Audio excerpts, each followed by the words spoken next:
Hello, everyone. I'm DP Lyle. Welcome to the Outliers YouTube channel and our Get to Know programming. And I'm here with my cohort in crime. Kathleen Antrim. And we are here today with one of my favorite people. I got to know him better when we were in Dubai at the Sharjah International Book Festival, and we spent some time together. And wow, I just adore this guy. I know you're going to love him as much as I do. His name is J.D. Barker. He's an absolutely incredible author, a New York Times bestselling author. He's got 9 projects in the works for motion pictures or television series, etc. So welcome, JD. It's great to have you here. That's such a good introduction. Maybe we should stop now before I screw everything up. Oh no, I know you too well. I know. Nice try to get out of it, but So you're up in New Hampshire, right? We are, yeah. We live on a little island off the coast of Portsmouth called Newcastle. Wow. So you guys have gotten some snow. Everybody across the country has been hearing about this big nor'easter you guys were going to get hit with, but it doesn't sound like, you got a lot of snow, but it doesn't sound like it's really stopped you from functioning. Is that correct? No, I grew up in Florida, so like I was born in Illinois, so I've always had like an affinity for snow. And living in Florida, when you've had snow as a kid and then they take it away, like you really want it back, which is why we moved up here. And I'm like, if we move to New England, we're gonna get snow all the time. But like we picked this spot because we're right off the coast, like we actually don't get that much. I think last year we had maybe 2 snowfalls. If you go a couple miles inland, like they've got it's snow up to here, Right. but just where we are, we don't get it. But yeah, last night we got like 14 inches, which was awesome. We're out there sledding with my daughter for 4 or 5 hours, and yeah, we had fun. Is there a bridge to your island, or do you have to take a ferry or boat or something? There's 2 bridges now. Okay. There's one of them is about to go underwater if the tide rises any higher. But we still have the other one. And worst case, there's always boats. Yeah. Worst case. Do you have a boat?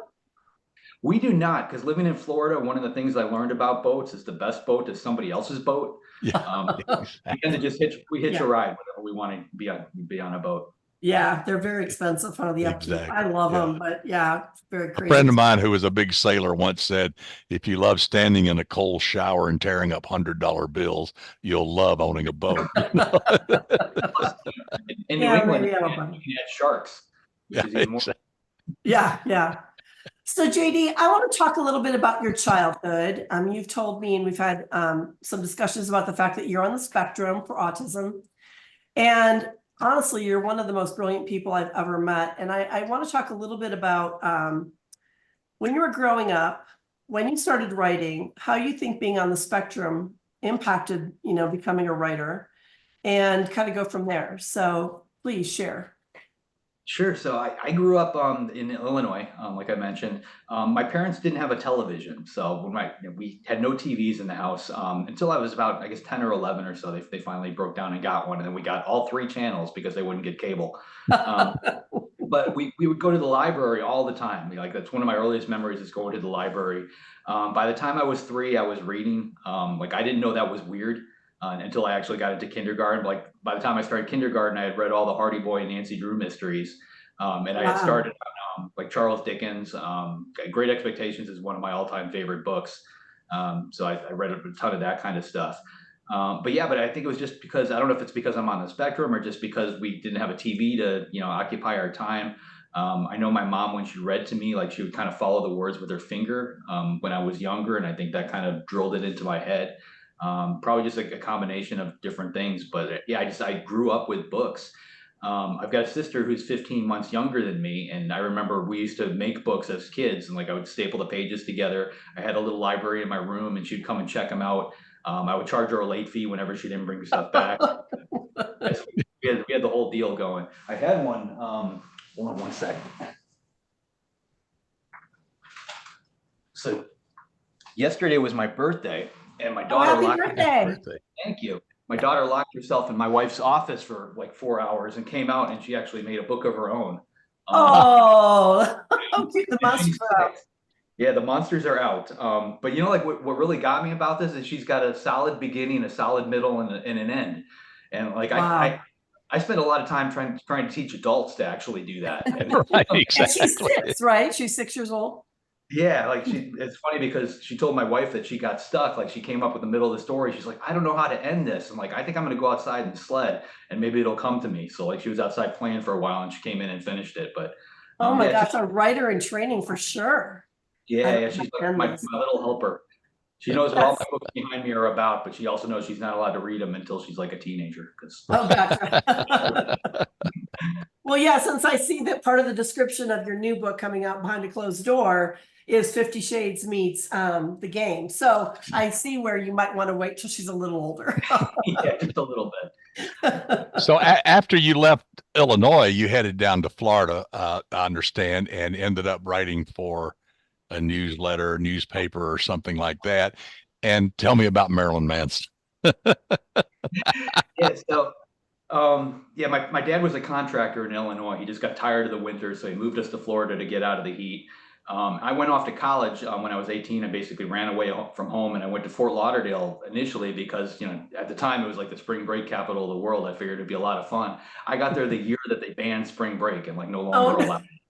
Um, my first college that I went to was the Art Institute of Fort Lauderdale.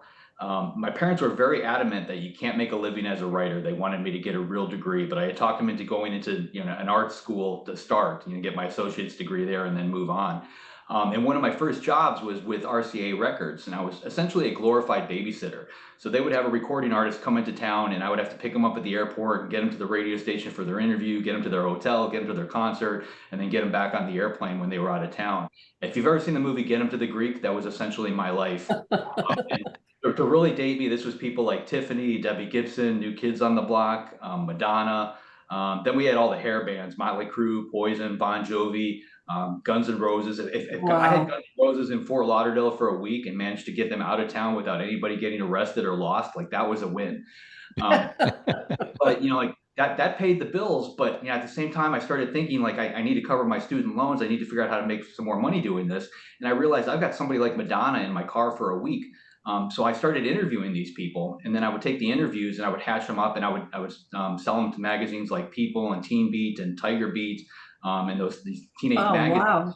wow. So that's essentially where I got started as a writer doing nonfiction interviews. I guess about a year or so into that, I got a phone call from a guy named Paul Galata. He was the editor at Circus Magazine at the time, and he was starting a new magazine in Fort Lauderdale and asked if I wanted to be part of it. It was called 25th Parallel. So I ended up doing that, and one of the other guys that I worked with was a guy named Brian Warner, who later became Marilyn Manson. So we had kind Oh of an my gosh. eclectic crew there. And I stuck with it. I mean, I loved writing, but it was always, something I was good at, but it was kind of the fallback because everybody told me you can't make a living doing this sort of thing. So it was always like, what I did for fun off on the side. If you worked for newspapers and magazines for any length of time, you quickly realize everybody's got a novel in some stage of development in a desk drawer somewhere. It's 400,000 words long. They've been working on it for 10 years, but it's almost done.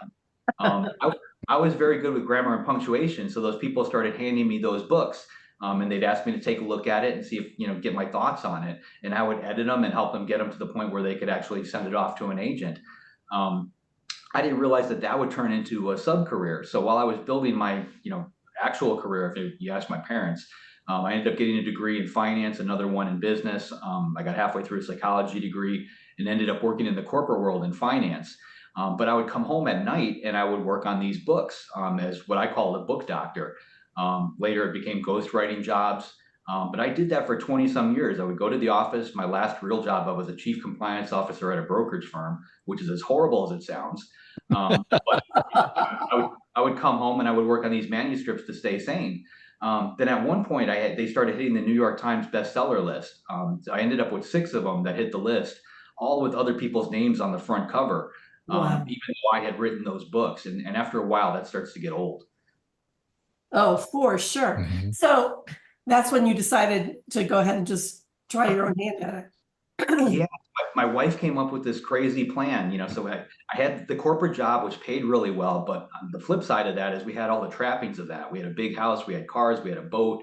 Our Yeah. monthly income was somewhere like $10,000 to $12,000 a month. So I couldn't just walk away from the corporate job.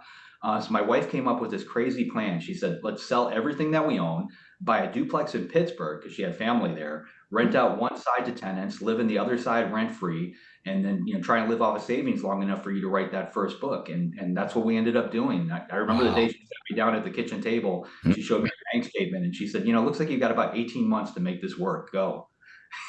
Wow. Yeah. Got lucky. Sort of like walking the plank. I mean, wow, that is a great leap of faith. Yeah, it's funny. And if you talk to like somebody like Stephen King, he'll tell you that like he worked crappy jobs Yep. mainly because he didn't want to fall into what I fell into. Like he worked at a Right. law, which was a horrible job, but like that forced him to go home and write just to try and get out of it. Mhm. I kind of fell into a comfort zone, 20 years of working in that corporate world. And it's a catch-22 for me because I look back on it and like, yes, I was writing the whole time.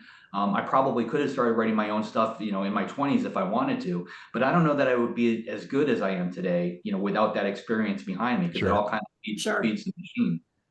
So yeah, I'm glad I pulled the trigger on it. And I tell people all the time, if there's something you want to be doing with your life, those years fly by. Try and make it happen one way or the other.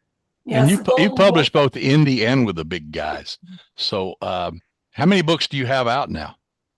I think there's 9 that are actually out and 3 in the pipeline. And I know I've Okay. written 12, so it's something like that. Yeah, so the first book, when my wife told me I had 18 months, I sat down, I wrote a book called Forsaken. And I basically took everything that I had gathered over all those years and threw it in there. And it was a horror novel, and it was decent. But there was one particular element about it that I had to try and figure out. The wife in the story buys a journal, and just to get to the last page, get it down on paper, I wrote that she walked into Needful Things, Stephen King's store, and bought the journal there. Yeah. And fully expected to have to change that because you can't do that sort of thing without a bunch of lawyers, jumping down your throat. But my wife, way smarter than me, she read the book and she said, "No, let's just get Steve's permission to use it." And ultimately, I ended up doing that. I was able to reach out to him through a mutual friend. He gave me permission to use that reference, so I was able to leave it in the book. So when I got the book finally finished, I knew it was a solid story. I had already gotten feedback from my beta readers and things like that. I worked out all the kinks in it. I had Stephen King's blessing to use, those particular characters. I figured this was a slam dunk, so I started querying agents, and I queried about 200 of them, and I made a big mistake. I used a form letter. Literally to whom it may concern. I didn't look at their website to see what their requirements were. If they wanted 1 chapter or 3, I sent everybody the exact same thing. And surprise, I got very little responses. I think I had like 3 that reached back out to me. I didn't realize at the time that the query, the way I did that, was the problem. I thought they had an issue with the book. But I figured, well, I'm going to go ahead and put it out on my own, and make some noise, and maybe down the road do the agent thing again. So that's what I ended up doing. I basically put it out as I knew I had to do it in a way where it didn't look like an indie published title. My real competition in my head was Penguin Random House. So I looked at that book and I said, okay, this book has to look and feel as if it came out of Penguin Random House. If it doesn't, then I have to go back to the drawing board and do what I need to do. So it came out as a hardcover, a softcover, audiobook, everything the same, the big guys would do. And it did pretty decent for the first couple weeks or so, but nothing spectacular. And I didn't know anything about marketing at the time. I just put the book out there, hit the publish button, and waited for reporters to start calling me, which is obviously not how it works.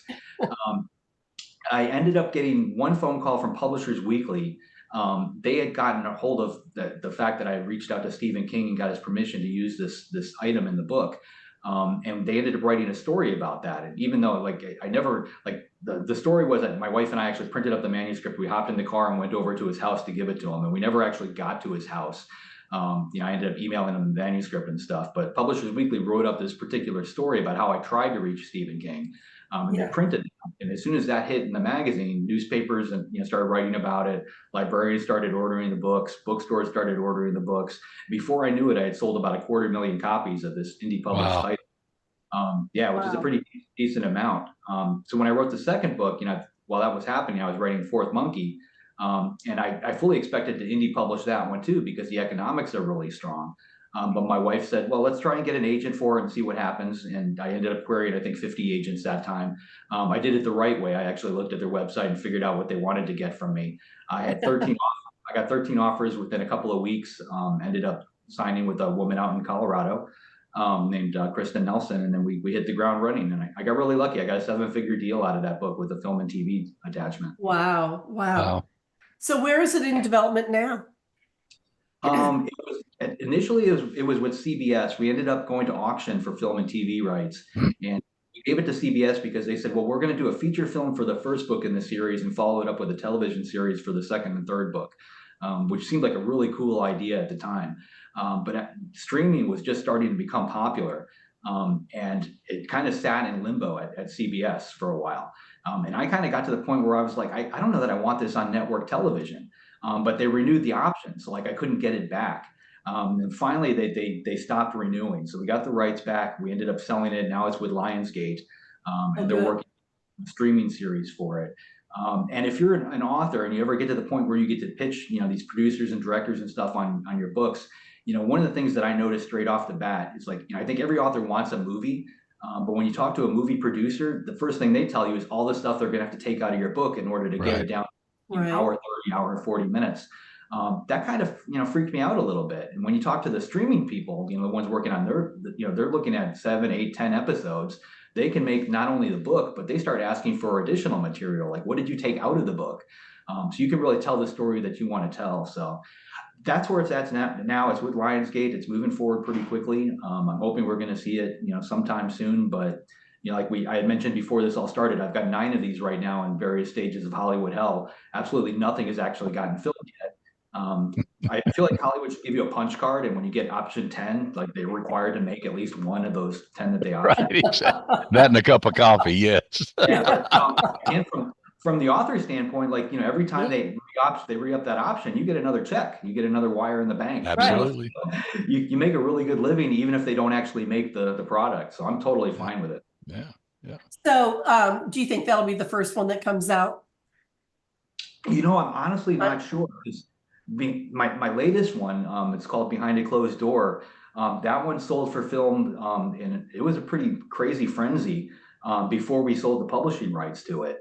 And it's moving very quickly. I can't go into details. Those people in Hollywood are very strict about what you can say and what you can't say. And I'm always afraid. But out of all my different projects, it's moving much faster, I think, than Fourth Monkey or any of my other ones. I have to say that cover is spectacular. That has got to be one of the prettiest covers I've ever seen. Yes. We talked about it earlier. We're just blown away by this. The depth. I mean, it's just incredible. So I get asked about covers quite a bit. And, we touched on this a little bit. I've got one foot in the indie camp and another foot in the traditional publishing camp. So with this particular cover, I used a company called 99 Designs. For about $350, they put your idea out there for a book cover, and designers will actually create images, and they try to get the job. So you'll end up with like 50 to 100 different covers that you can choose from, and then you start working with kind of fine tune. And I really love that process, because if you're on the traditional side, what basically ends up happening is your editor tells the marketing department what the book is about. Nobody in marketing actually reads it. The editor might tell them what type of cover you're looking for. But then somebody basically creates it without knowing what the story is about, and you're sort of stuck with it. Because they'll put a cover up in front of you and they'll tell you, well, this is the cover for your book. And, if you push back on it and the book doesn't sell, then it's your fault for changing the cover. So you kind of have to go with it. So I love. No, go ahead. You go ahead. I was going to say, I love that portion of the indie side of things, because I can, basically crowdsource. Like with 99 Designs, I take my top 10 favorite covers. I usually put them up on social media with, as a poll. If you were to walk into a bookstore and had to buy a book based solely on its cover, which one would you choose? And I let the public decide. I've got like 80,000 followers on Twitter, and they love going through. And like this wasn't my favorite cover out of the ones that were designed, but it's the one that people really seem to like. So. Oh, it's beautiful. I'd love to see the other ones. Excuse me. Because I mean, if there's ones that are better than that, because it's spectacular. Exactly. So I want to backtrack just a little bit. So what year was it that you decided to take the 18 months, sell everything, and go for it? When was that? That was 2013, I think, when we sold the house. Wow. You have accomplished so much in a relatively short period of time. Overnight success story, right? Overnight success that took 20 years. Right.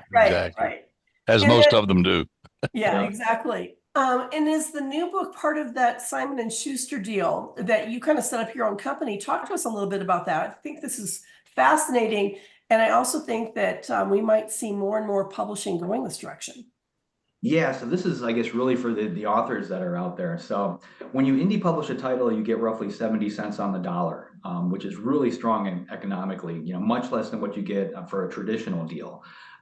So I've kind of, that's always been in the back of my head every time I sign a contract. With my last two books, Caller's Game and She Has a Broken Thing Where Her Heart Should Be, I basically sold the book a la carte. So I kept English rights for myself, and I indie published in English, and my agent would sell all the foreign territories, to the typical players, Penguin Random House and all those guys. I ended up in roughly about 150 different countries and 24 different languages when all the dust settles. But I do a mix, so I call it hybrid publishing, and I don't know if that's the proper terminology for it. It But is. yeah, it's partly with indie, partly with traditional. If there's a particular market that doesn't sell, I give my agent 2 years to sell every foreign territory. So at 2 years, we do a look back. Whatever hasn't sold, I actually go out and hire my own translators, and I publish it through my own company to make sure it gets out there. So that's worked very well for me economically. But with this latest book, I felt like I wanted to see it go traditional. So we started pitching it, and the film rights sold. The book was at all the different publishers. The offers started coming in. Then I got a phone call from a friend of mine who worked at Penguin Random House, and she said, "Listen, I know that they're about to make an offer on your book. You don't want to take it." And I asked her why, and she said, "Well, they're about to lay off a lot of people." Um, Yeah. and that's what ended up happening. And I got a similar phone call from somebody that worked over at HarperCollins. And that scared me because I've had author friends that have had books that were picked up. Then the editor gets laid off, and that book basically ends up in limbo. So if another editor doesn't jump on it, it can sit there, and depending on your contract, that could be indefinite.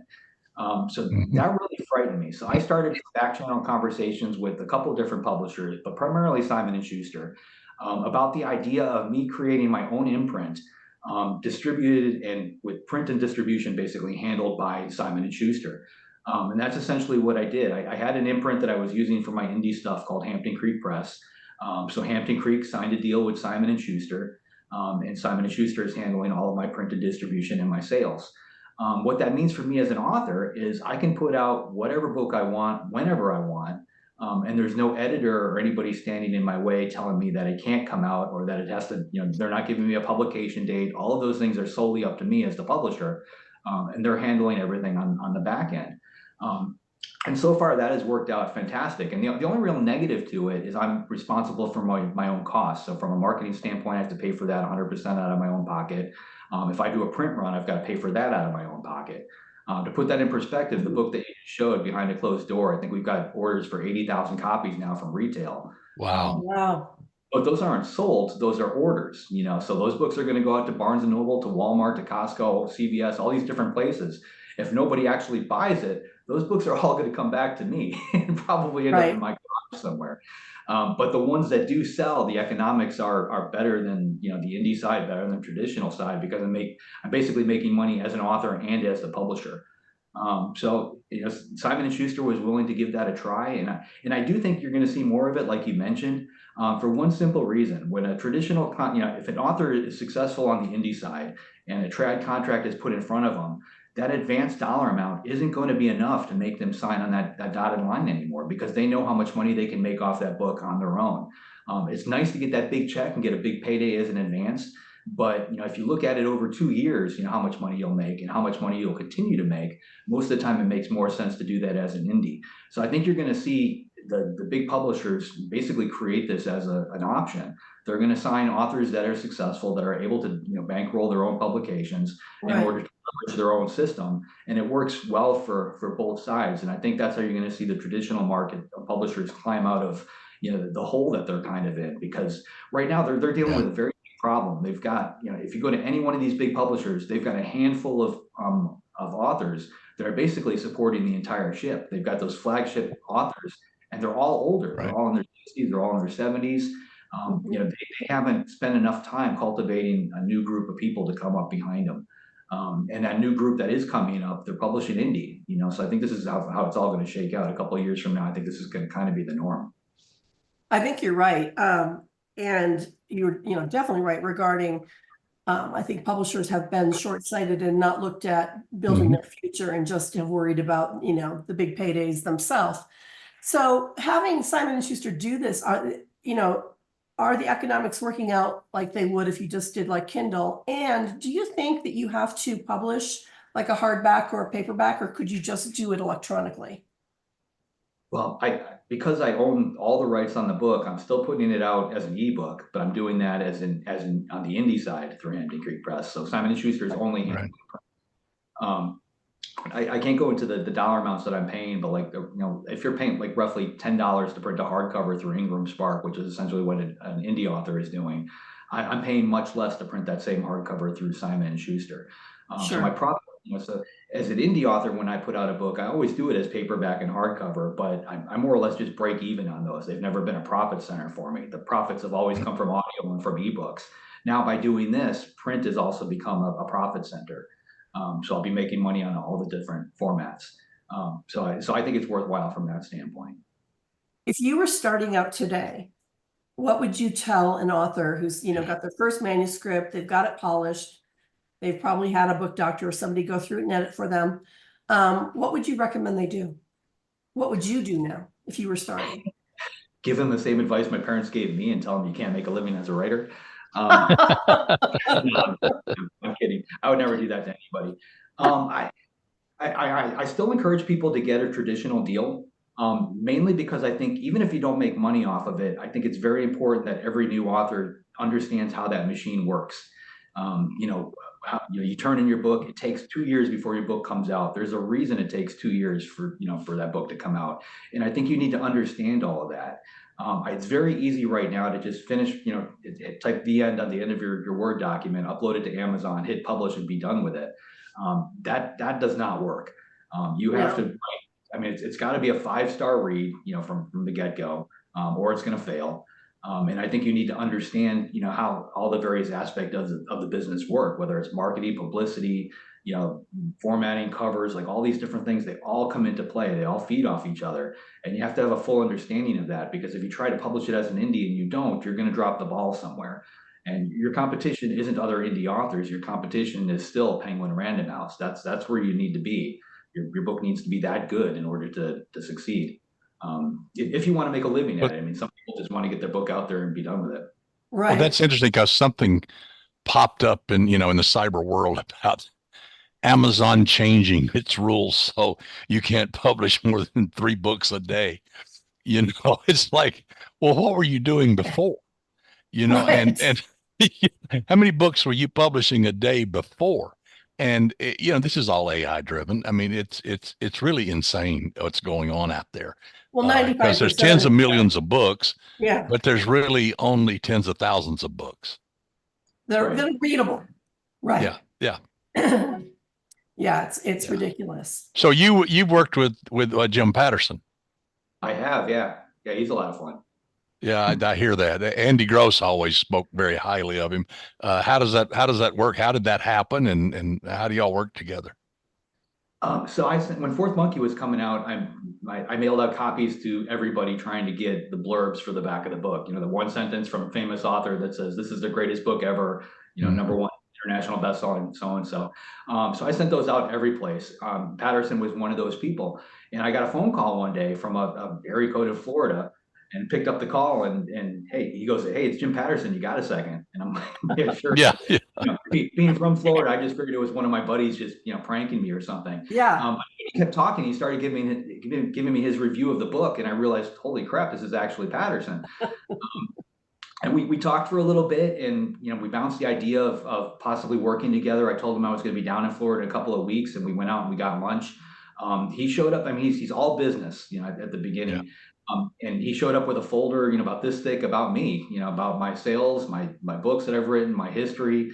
I don't know where he got all this stuff, but he knew everything about me when we sat down. And we started hashing out ideas for a book together, but we kind of ran into a little bit of a roadblock because he loves to work with outlines. He's never worked without one. And I was the opposite. I was what they call a pantser. I came up with my idea for the book and my characters. I just kind of dropped them in the middle of some scenario and just ran with it. So by the time we finished up that lunch, I figured, well, we're probably not going to be able to work together, but it was fun to have lunch with James Patterson. And then about a month or two later, I got another phone call from him. And he said, "You know what? Let's go ahead and try it your way." So we ended up writing that first book. It's called The Coast to Coast Murders as a pants novel. I would write a chapter. I would send it off to him. He'd write a chapter and send it back.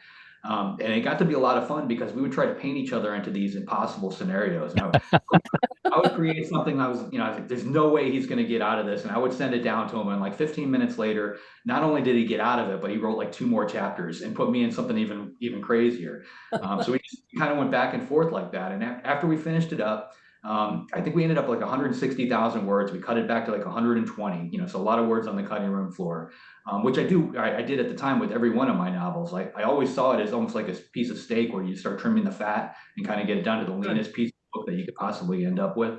But we did all that. And then when we finished it, he's like, okay, now I want you to try it my way. So he gave me an outline for a book, and we ended up writing another one called The Noise. And I realized he was right. Like the outline process is way more efficient. It allows you to fine tune and basically create a much tighter, much more detailed story, and just get it down on paper a lot quicker. So I've been kind of doing a mix of both ever since. Yeah. We're on book 5 I think, together. So we've had a lot of fun writing together. I love collaborations. It's fun to have two cooks in the kitchen sometimes. Mm-hmm. And some of us are really social beings, so I would think that. Excuse me for being so hoarse. That collaborating would be a lot of fun because you have that social aspect. Yeah, you have to figure out what everybody's strengths are. I wrote a prequel to Dracula with Bram Stoker's great grandnephew, Dacre Stoker. And he's a fantastic guy, one of the nicest people I've ever met. He's a former history teacher, and his writing is, I've told him this and he knows I've said it before, it's very dry. It's almost like reading a textbook. If you asked him to write down a recipe to bake a cake, he would give you the most detailed recipe possible, and you would come up with a perfect cake in the end. But that's all it would be a recipe. If you ask me for a recipe for a cake, by the time you're done, I'll have you running in and out of the store. You'll be double parked. You'll be doing this. You'll be doing that. You will get it done, but you'll be out of breath by the time you finish. So we quickly realized that the writing side of it really needed to be with me. But the research side needed to fall on his shoulders because he knew absolutely everything about Dracula, about Bram Stoker, about the family, legend and lore that nobody else knows because the family has access to a lot of Bram's. Like we used some of Bram's original notebooks when we wrote this book. Oh my gosh. But he knew all that material inside and out. So once we landed on that dynamic where, I could pick up the phone and say, where was Bram's bedroom located in the house when he was a kid? And he could tell me like that was the mix that we really needed to make it work. Wow. So I think that's what you need to do. You need to figure out, who you're working with, kind of assign tasks, figure out who's strong at what, and, make sure you're not doing, you don't want both cooks making eggs at the same time. Right. Well, I should point out to all our writer friends out there that you're teaching a class for us in the Outliers online ongoing writers university, which we have 2 classes a month, every month, et cetera, et cetera. It rolls on. And I think your class is like September the 3rd, and it's called Architecture of a Thriller. And really looking forward to it. So check it out, go online, sign up for Outliers, and you'll be able to listen to JD's lecture, and I bet learn a whole lot. Oh, I can't wait for it. I will be sitting there and probably be watching the recording many times. JD, thank you so much for being with us. And I'm going to ask all of our viewers to please hit that like button and subscribe. And we hope to have you back again soon, JD. You're really a fun interview. You're awesome. All right. Well, thanks, guys. I appreciate it. Take care. Yep, hang in there. Really enjoyed it.